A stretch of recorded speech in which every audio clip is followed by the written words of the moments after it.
Hello friends, in this video we will discuss external styling method.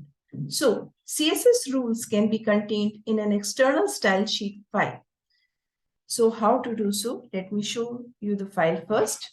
So in an HTML document, we use the link element in the head section, and for the rel attribute, I give style sheet, and for href attribute, I give the location of the CSS file. So in this particular case, my CSS file is located in the same folder as the HTML file. So I just give the file name.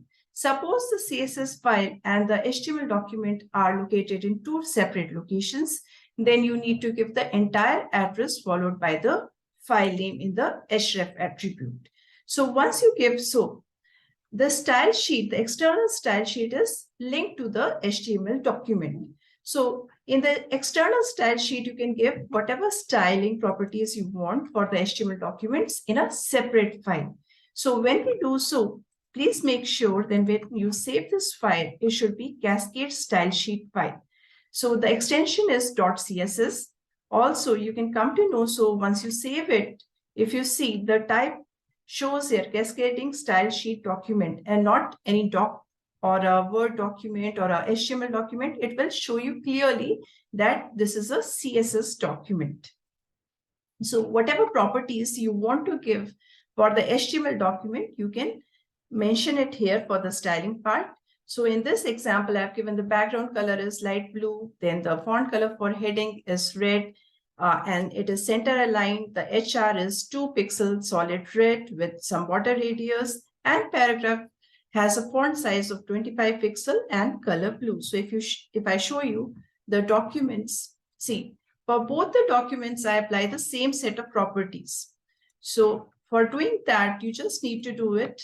You just need to give this link element and the properties inside it. So in both the documents, page 1 and page 2, I have given this external style sheet. So in both the documents, the same set of properties which are mentioned in this style sheet will be applied.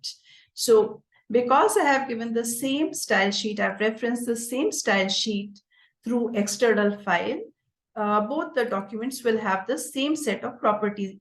So likewise, as many files as you want, you can give the same properties by linking it to an external sheet. So the use of this, the benefit of this is that you can apply the same set of properties to multiple files. Also, if you need to send any changes in the future, you need not change all those files. You just need to go and change the properties in the external style sheet. So that will minimize error for you and will be helpful, and it save your time. So for example, from 2 pixel, I make it 1 pixel for my HR line. So as of now, you see the HR line is 2 pixel thick. When I apply the changes, it becomes a thin line. Likewise, the same happens for the other page also. So by making a change at one place, I was able to apply the changes in all the documents which were linked to the external styling sheet. So this is external CSS for you. If you like this video, please like and subscribe. Thank you.